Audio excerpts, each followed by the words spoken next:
Hi, so recently we did a post where we showed one of our kiddos who just learned how to ride a tricycle. On there, we talked a little bit about ways to work on riding a tricycle, building up to that, riding a bicycle, that type of stuff.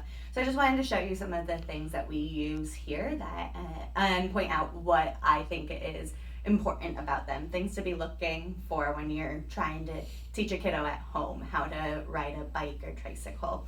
This is a really simple little seated push toy. It's nice for the kids because they can sit on it, push with their feet. They get to learn that cause and effect. I sit on here, I push with my feet, and I move forward. So they start to get that idea of what they're doing. Things to look for with these, I like this one specifically of all of the ones that we have because it is a little bit more narrow. So the kids, especially like younger kids, if they've got shorter legs, they can still make sure to that they can reach the floor. But really, there's so many different toys like this and things that you can use for that. There's some different types of tricycles that we use. Here's a tricycle. Both of the ones I'm going to show today are by Radio Flyer, but really it's more about what they do that I'm looking for.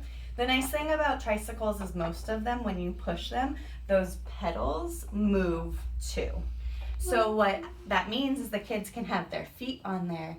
Mom, dad, caregiver, anyone can push them, and the kids are getting that movement with their feet as they have to keep their feet on there.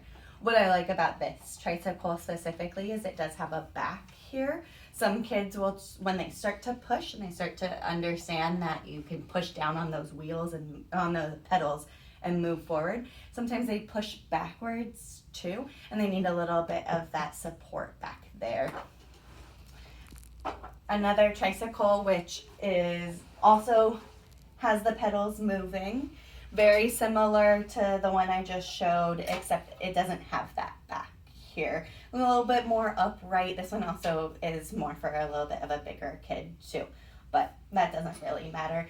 If you have a bigger kid, an older kid who's still on tricycles, there's a lot of great adaptive tricycles out there too.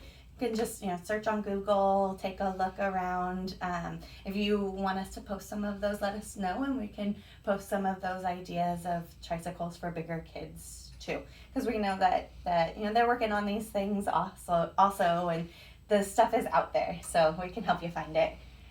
After you've got your kids set on a tricycle, they're getting that pushing on the pedals a little bit more, then you can move on to a bike with training wheels. This one, as you see, when I move the bike, the wheels don't move. So it makes it a little bit harder. The kids have to really be aware and pushing with their feet on the pedals to get it going. On here we do have little cages on the pedals to help keep the feet in. Not necessary, but can be helpful for some kids too.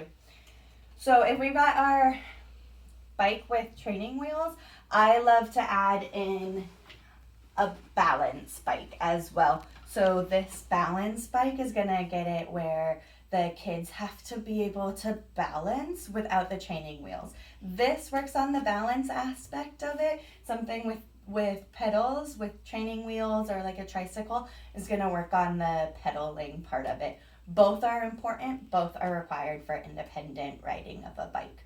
So those are the things that we have here that I use a lot, but get creative. There's lots of things out there. If you've got any questions on how to make something that you have at home work better for you, let us know and we can see what we can come up with.